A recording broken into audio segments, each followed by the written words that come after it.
Arthur dit n'avoir jamais consommé de stupéfiants avant de découvrir le dark web, ce réseau parallèle au World Wide Web qui permet une navigation cachée et donc difficile à tracer par la police. Une semaine après, on avait 10 doses de LSD dans la boîte aux lettres. Et là, en fait, je me suis rendu compte à quel point c'était facile. Pas plus compliqué que d'acheter un livre sur Amazon. Et c'est bien ce que constatent au quotidien les douaniers suisses, quelque peu désarmés. Il y a toujours plus de drogue de synthèse. Nos saisies sur les achats faits sur Internet ont augmenté de 22% entre 2016 et 2017. La diaspora algérienne participe à la lutte pour le changement.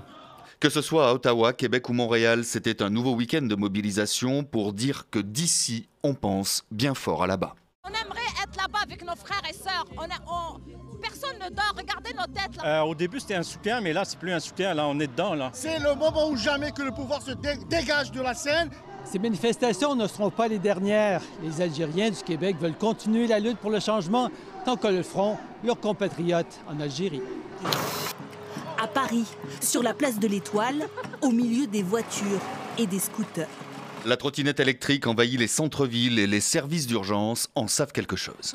285 blessés et 5 tués en 2017. C'est 23% de plus qu'en 2016.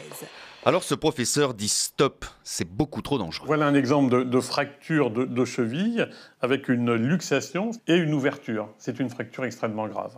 Ce sont des lésions que l'on n'avait pas l'habitude de voir. C'est-à-dire qu'on va voir des fractures de poignet chez des sujets relativement jeunes, qui sont plutôt des fractures liées à l'âge. Ce qui coûte le plus cher, c'est le dimanche soir.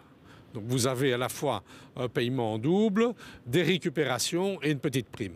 Et multiplié par 400 policiers mobilisés, la facture est particulièrement salée. D'où cette idée, et si on arrêtait les matchs de foot le dimanche? Le boss de la Pro League estime que ne plus jouer le dimanche serait intenable financièrement, notamment en matière de recettes télé. Peut-être, mais le bourgmestre n'est pas à court d'arguments. Le Standard nous l'a confirmé, n'aime pas les matchs le dimanche. Pourquoi? Parce qu'ils sont souvent supporters d'autres clubs. Et ces clubs amateurs jouent le dimanche.